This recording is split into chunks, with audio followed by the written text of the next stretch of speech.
जे दिसतो तो पानमळा आहे.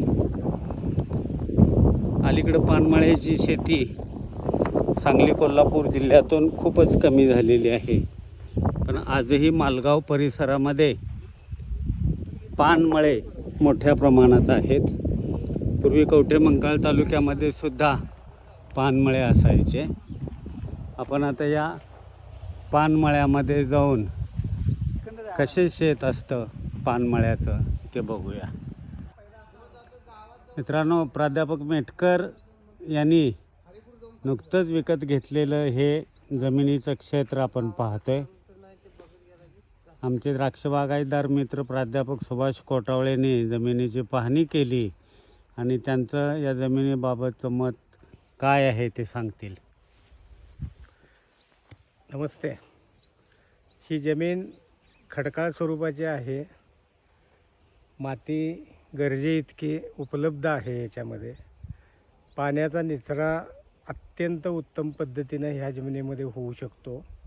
त्यामुळं कोणतंही बारमाही बागायत पीक किंवा फळपीक किंवा पालेभाज्या प्रवर्गातलं कोणतंही पीक या जमिनीमध्ये उत्तम येऊ शकतं, याची मी निश्चितपणानं हमी देऊ शकतो. धन्यवाद कोटावळे सर.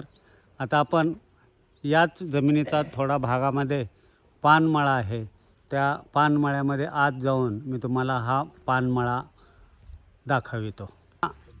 पानमळ्याच्या मळ्यामध्ये आलेलो आहे. पानमळ्याचं एक वैशिष्ट्य असं असतं की शेवरी लावली जाते. ती शेवरी उंच गेली की त्या शेवरीवर हा पानाचा वेल चढवत चढवत चढवत वर जातो आणि ज्या वेळेला पानं कटिंगला येतात त्यावेळेला ही पानं तोडली जातात. पानं तोडण्यासाठी शिड्यांचा वापर करावा लागतो, कारण ही झाडं माणसाचा भार काय पेलू शकत नसतात. त्यामुळं पानं खुडण्यासाठी शिड्यांचा वापर केला जातो.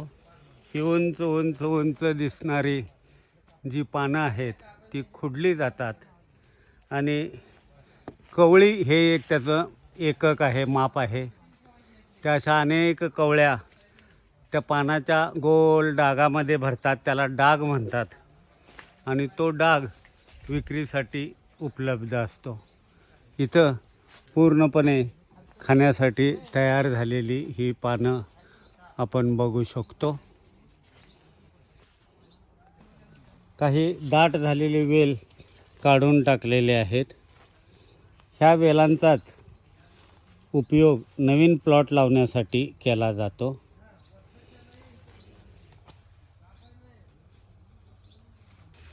या ठिकाणी ह्या पानमाळ्याची विरळणी करतानाचं चित्र आपण पाहू शकतो.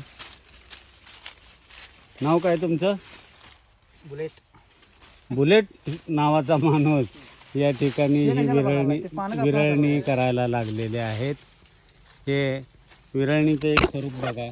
खाली गोल गोल गोल गोल त्याचे वेडे झालेले दिसतील आणि नको असणारं अनावश्यक ही जे खालचे वेल आहेत हे काढून टाकले जातात आणि मग ही अशी सुंदर अशी बाग आपणाला दृष्टीस पडते. पाण्याची तोडणी करत असताना बुलेट नावाचा हा जो माणूस आहे तो किती भर भर भर भर आणि चलाक पद्धतीनं पानाची छाटणी करतोय बघा. आलेली पानं अशा पद्धतीनं तोडली जातात आणि त्याची कवळी तयार केली जाते. बुलेट, एका कवळीमध्ये किती पानं असतात? 300 पानं असतात. 300 पानाची एक कवळी होते आणि अशा किती कवळ्यांचा एक डाग होतो? 40 कवळ्यांचा. 40 कवळ्यांचा एक डाग होतो आणि तो डाग विक्रीस पाठवला जातो आणि मग पान खाणाऱ्यांच्यासाठी ती डागातून पानं विकत घेतली जातात. हो का, दोन्ही हातानं हा बुलेट नावाचा माणूस पानं तोडत आहे. बुलेटच्या वेगानंच बुलेट काम करतोय. बुलेट बाबा खाली या तुम्ही. बास पानं आम्हाला, आम्ही घेऊन जाणार पानं ती. बास, या या या.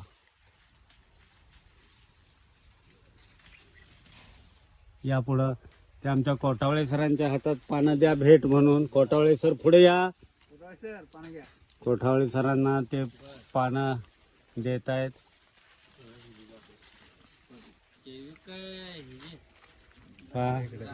कोठावळे सरांच्याकडे बुलेट ही पानं कोटाची मुक्ता आहेत. पानं तोडण्यासाठी ह्या हत्याराचा वापर केला जातो. हे बोटामध्ये अडकवले जातात आणि cut cut cut cut cut पानं तोडली जातात. कोठावळे सरांनी पानं घेतलेली आहेत. कोठावळे सरांनी ते बुलेटचे आभार मानलेले आहेत. हे पण दाखवतो की कोठावळे सरांच्या हातात जे आहे हत्यार खुरप्यासारखंच आहे, जरा वेगळी धाकणी आहे त्याची, आणि त्यामुळं त्या हत्यारानं विरळणी केली जाते. अनावश्यक जी खाली पानं आहेत ते कटिंग केलं जातं. पानमळ्यातल्या पानाचं वैशिष्ट्य असतं, जो वेल वर जातो, वर जसं वेल जातो तस तसं पानाचा आकारही मोठा होत जातो. जर ही वेल जमिनीवर पसरली तर पानं मोठी होत नाहीत. पानं मोठी होण्यासाठी शेवरी किंवा शेवगा किंवा आमच्या लहानपणी पांगेरा हे पण वनस्पती पानमाळ्यामध्ये लावली जायची, ज्याला लाल फुलं यायची. असं हे प्राध्यापक मेटकर यांनी घेतलेल्या पानमळ्याचं अतिशय सुरेख असा हा व्हिडिओ या ठिकाणी आपण पाहू शकता. धन्यवाद.